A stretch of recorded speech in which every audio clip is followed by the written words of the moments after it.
Hello, welcome back to another diary entry of mine. Today is the 10th of February 2026. In this video I'm going to be talking about various things because I felt like I made 2 explicit update videos. My last 2 ones are pretty explicit of like the bigger things that happened, but I do have some other little bits that technically, lead to bigger things that I want to speak about today. Starting with a carry on from my other 2 videos. Basically, I found out the real reason why I so strongly don't want to give up something I want to do for my dad. Like, he'd rather me not do it, but I'm sort of like protesting and just want to do it more and more the more he treats me badly, or the more he says things very unkindly to me or tells me, no, you're not doing that, the more I feel like I want to do it, even though technically I could stop it. I was talking to my mom about this a couple days ago, and I was like, look, it's not even that big of a deal for me if I'd have to stop it. Like, if you, for example, had dad's issues, you would still say things in a much kinder way and treat people around you nicer. So for you, I would much rather give up this thing than for dad. The reason why I'm protesting is basically because I'm telling him and I'm showing him by not giving up what I want to do that he can't treat me badly. That's basically why I'm protesting. I tried multiple times the past few weeks to make things work between us and so we can find a compromise for this thing, but he just wouldn't compromise. His answer was always no, and basically as if he's allowed to control my life. And it was the same in the past when I was a young teenager, where he told me what to do and I had to follow that. And if I had a different opinion, he would have 2-hour-long conversations with me telling me that my opinion is wrong and that I should see it the way he's seeing it, always belittling my pain, always belittling what I'm going through, saying that his is always worse, his problems are always worse than mine, and so on. So I just had years of like emotional abuse that by the end of that, I promised myself I would never let anyone treat me badly again. So that comes back to nowadays then, whenever he treats me badly, I push against that. I'm like, there's no way I'm letting him treat me badly again. The only reason he's back in my life is because he has to treat me better in order to be in my life.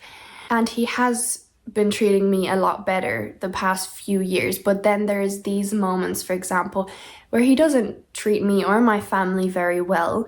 And so that's why I don't want to give up something I want to do, even though it may scare him and may hurt him in an emotional sense. I obviously would never want to hurt anyone on purpose in an emotional sense or physical sense, like never hurt anyone. And I'd never want to hurt him. I want him to get better. He's going through a hard time, but I am still sticking with the fact that you cannot treat people badly.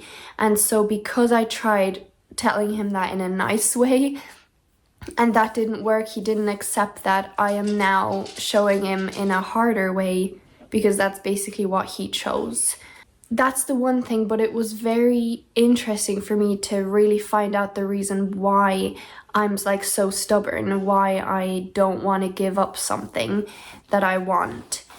And why it's specifically him that I don't want to give it up for. So that was very, very interesting. Yeah, obviously there's a lot of things I can still learn and choose and improve on. And I'm not saying what I'm doing is right, but I just figured these things out and like how my brain works. And it just made a lot of sense to me. And I'm sticking with, obviously, that no one's allowed to treat you badly. One of the other things is that I am spontaneously going to Spain at the end of this month for 2 weeks exactly, because my friend from Germany, who I met in Spain last year, like we both flew over and we met in Spain, and like before that we hadn't seen each other in like 3 or 4 years or something. It was a long time, and we met when we were 8 years old, when I moved over to Germany. That's when we met, and we've been friends since, usually pen pals actually. But she randomly texted me on one of the days last week and was just like, I want to go on holidays somewhere. And I was like, we could meet in Spain again. And so she's bringing over another friend as well, and the three of us are going to be meeting in Spain and spending a couple of days together. I'll be there for longer. That's like really exciting. Like my initial thought was like, oh my god, it's so cool. Like I get to see my friend again. I get to go on holidays with my friend and like meet another person as well who could possibly end up being my friend. I was like very enthusiastic about it, like very excited. But then, like always as well, there was then some fear thoughts that went through my mind as well the next day about like many different things, you know, and especially about feeling like the pressure to have to be a certain way, not like, how can I explain it?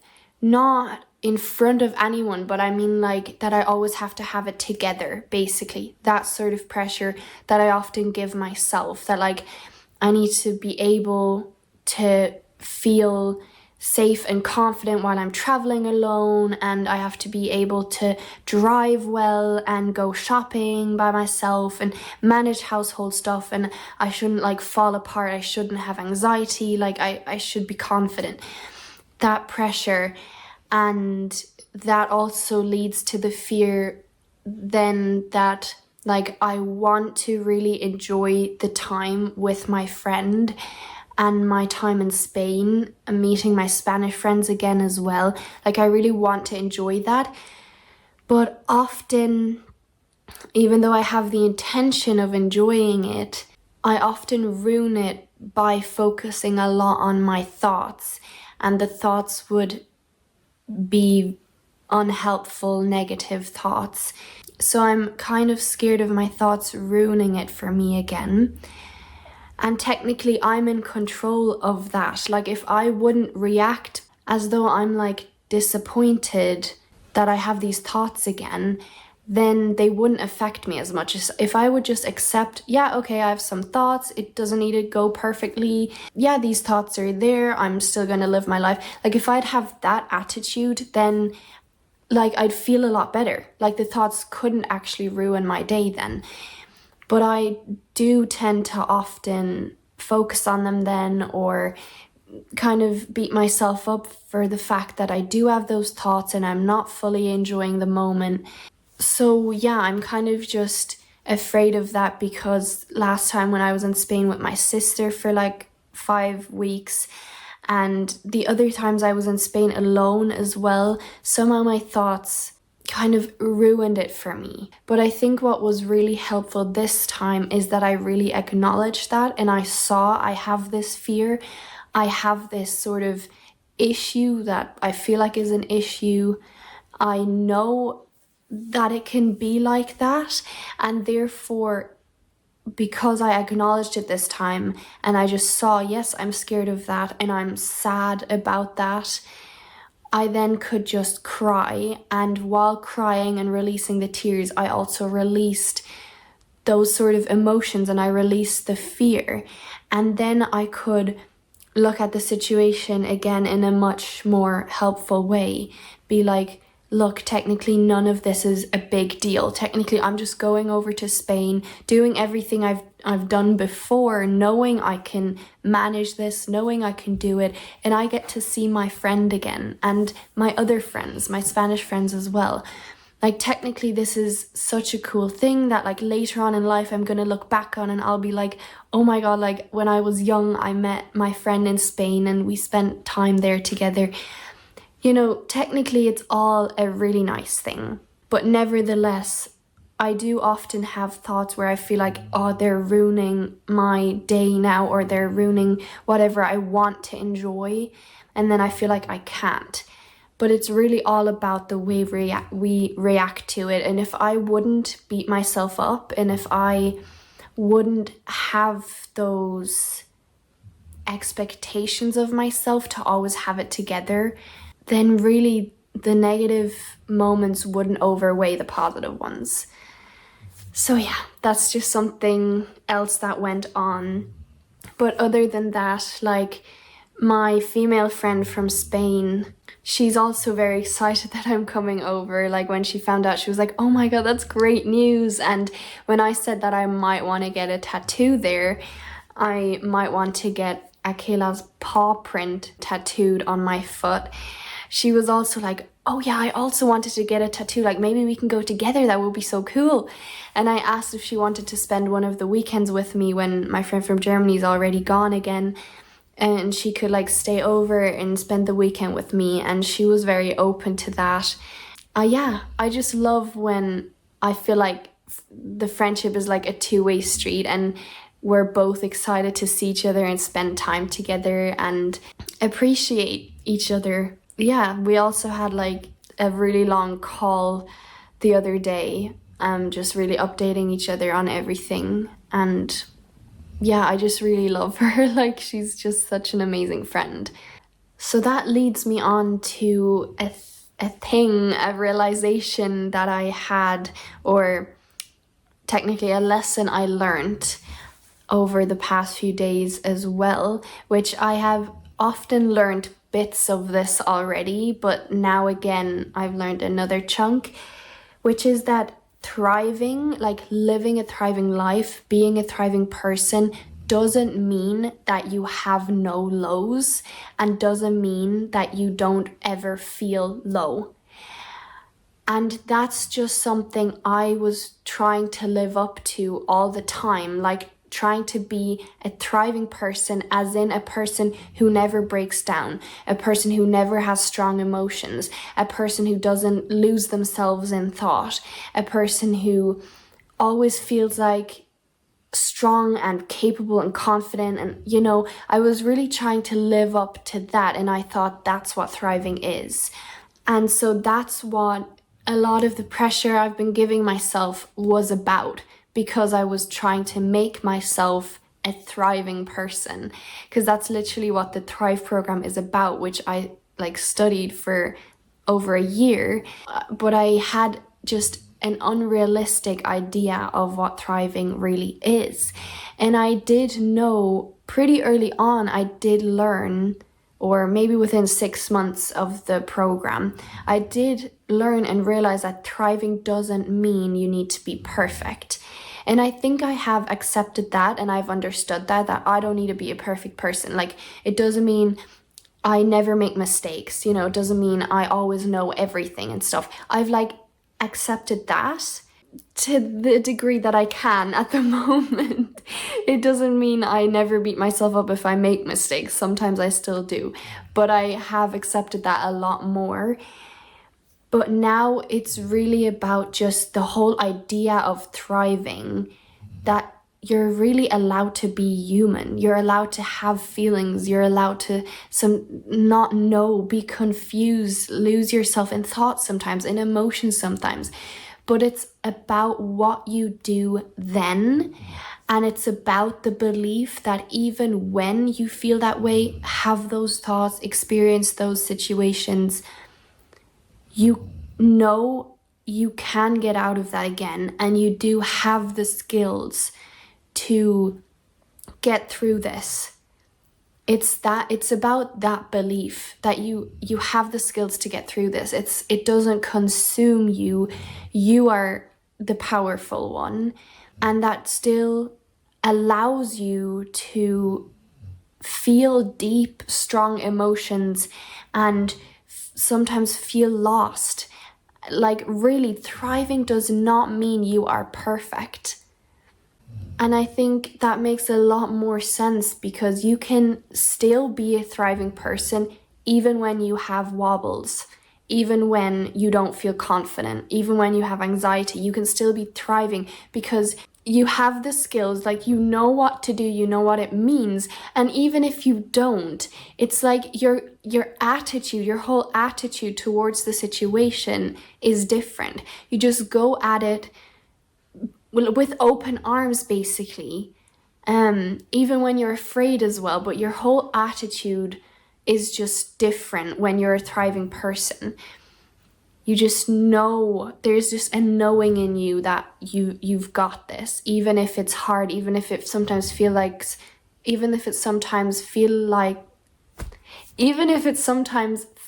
like you don't. It's just, I think, the attitude mainly, like how you guide yourself through the moments. The last thing that's on my list to speak about today, the last thing I can think of anyways right now, is that when I was still like in this house, living in this house for 2 weeks while my friends who own this house were gone, me and my sister, my youngest sister, we had like 2 or 3 nights where it was just me and her here.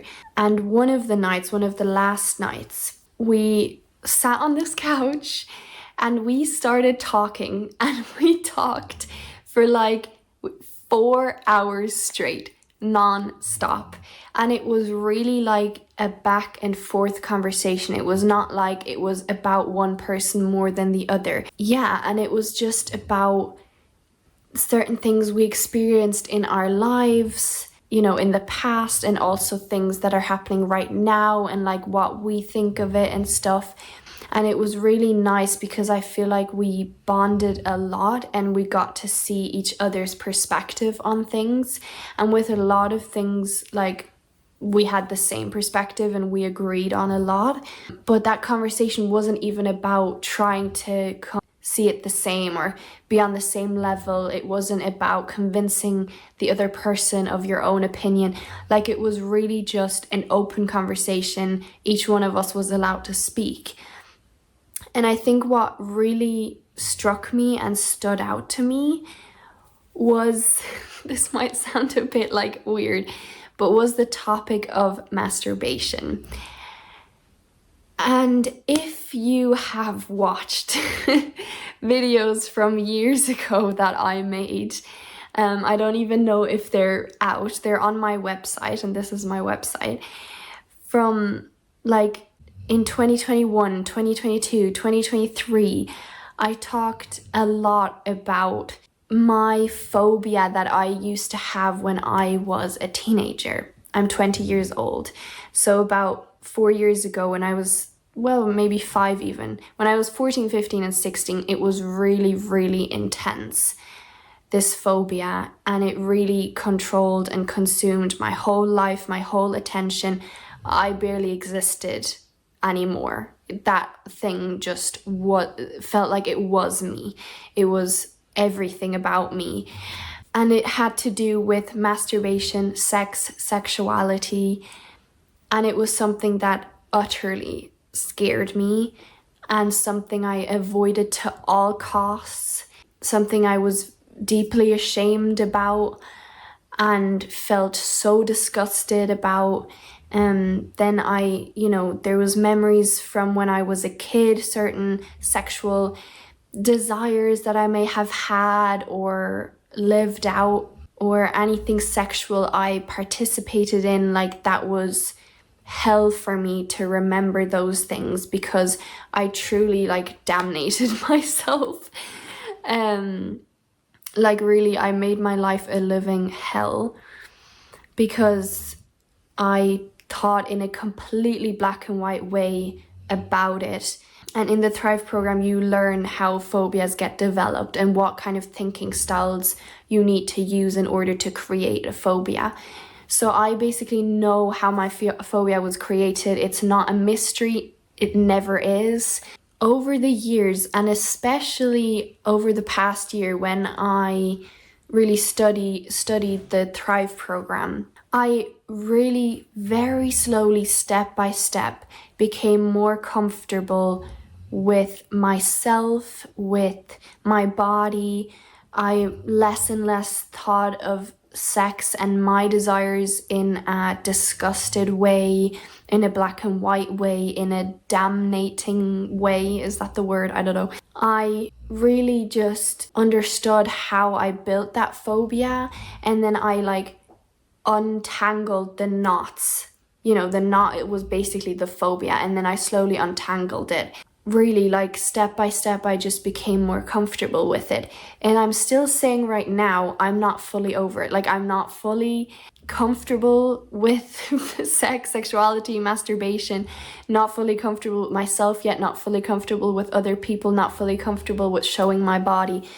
But it has gotten so much better that now at least I can imagine having sex with someone. I can imagine being open to that. I can imagine showing my body. I can imagine masturbating as well. And I'm a lot more open to allowing myself to do that, which I never did in the past. Like, I didn't allow myself to even want anything. So when me and my sister talked about this, it was just very interesting because she really helped me as well to like be more relaxed about it, even though she also had certain fears that we talked about, and like she understood some of my fears and anxieties about it as well. But that conversation really helped both of us, I think, to just realize it's really not that big of a deal, and it's a pretty normal thing in the world, and it doesn't make you a weird, disgusting person. Like, it doesn't make you anything different from what you are. And I'm getting goosebumps because that is what I always believed in the past. And if I could just tell my younger self this, she truly wouldn't believe me. Like, that was her biggest fear, that if she did certain things, that it made her then a weird person, a disgusting person. It made her something different from what she wanted to be and who she was. She was terrified of that, and therefore forbid herself from doing anything, wanting anything. She forbid herself from everything that she thought would make her a different person from who she was or wanted to be. And now, oh my God, I've learned that nothing else can make you a certain person. You choose who you want to be. And if you masturbate, then you're still you. You're not suddenly some weird ass disgusting person. You're you. And you do it in your way. You do it how you like, how you want. And it's less than a year ago, I think, that I had another slight panic attack about this, where I truly was shaking, looking at a picture of Jesus, being like, please help me. I don't know what the answer is to this problem. And usually, you know, I wouldn't panic about these things anymore. I used to do that when I was a teenager. But then, you know, when I turned 17, 18, 19, those things just sort of, well, first of all, I broke out of my depression. I slowly got out of that phobia as well, slowly learned to tolerate the feelings and the thoughts and emotions, and then therefore stopped creating all of these thoughts and emotions. So I didn't often think about masturbation or my fear of it. It was just kind of not in my mind. And so I could live without being plagued by that fear. But sometimes if I'd follow a certain thought, it would bring me back to that initial fear of not being myself anymore, losing myself, not having control over myself, turning into someone that I truly don't want to be. So yeah, it's insane like how much you can change and how much you can grow. And the thing that I realized, which was also life-changing and put a whole new perspective on me and the world and my world, is that you truly can change a belief that you have, no matter how rigid the belief is, no matter how much you really believe this to be true. And as a teenager, no one could change my mind, no matter how hard you tried, no matter how rational you explained things to me. No, my mind was set that it's disgusting, I shouldn't do that, I feel uncomfortable. My mind was just completely set, really, and I didn't know if there was an answer to it. I really didn't know if I would ever live without those thoughts and that fear.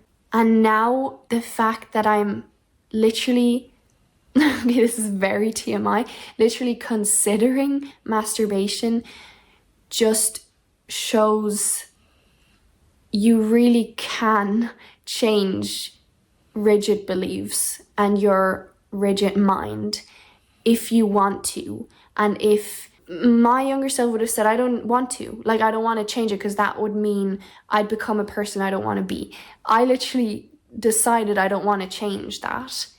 But I was suffering so much that just the more I went towards the healing path and followed the healing path, those things, those rigid beliefs, they just slowly fall away. They just slowly fall apart and fall away. So you don't even have to directly tackle your rigid belief, the belief that you currently still want to have. You don't have to tackle it. You're allowed to have that. Keep that belief if you want to, if it makes you feel safe. But it's if you go towards the path of healing and changing your thinking styles, changing the way you think and how you view the world, by doing that, you're changing your beliefs, because beliefs are thoughts. So by changing the way you're thinking, you're changing your beliefs as well. And it's all towards the better, towards something that's more helpful for you. Yeah, and it's really, there's so much you can learn, and there's an answer to everything. And believe me, I thought there was no answer to this. I thought I just have to believe this is the way it is so that I don't turn into someone I don't want to be. I was fully set on I'm not changing that belief. I am gonna keep that. The good thing is you don't have to change beliefs if you don't want to. It's really up to you. But yeah, there is different ways to view things, and most of your fears are irrational fears, and they're not actually telling the truth. They're not actually presenting reality the way it is. So I'm just so astounded by how much you can change and how you can really take a helpful path, and you can really heal and really change the way you view the world. It really is possible.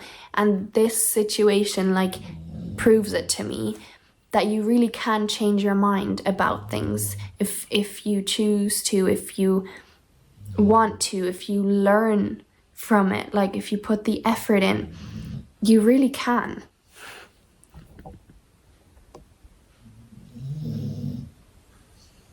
So yeah, well, the biggest proof that that's something that you're viewing a certain way isn't reality is that it will make you mentally ill, that it is making you mentally ill, that it's causing you harm, emotional damage and emotional pain in whatever shape or form, and that there's a much more relaxed and healthy way to look at things, a way that will make you happy, a way that you are okay with. There's nothing in life that you have to do or view a certain way that you're not okay with. You decide automatically what you believe in, what you think, and what you feel, aligned with what you want, what you believe. It's not just given to you. No one else makes that decision for you. It's up to you how you view things. and what's good for you and what's helpful for you. So technically everything can be viewed and gone at in a very relaxed way. One where you really don't have to worry, because there truly is an answer for everything out there. An answer that will just free you from all problems and all negativity and all suffering.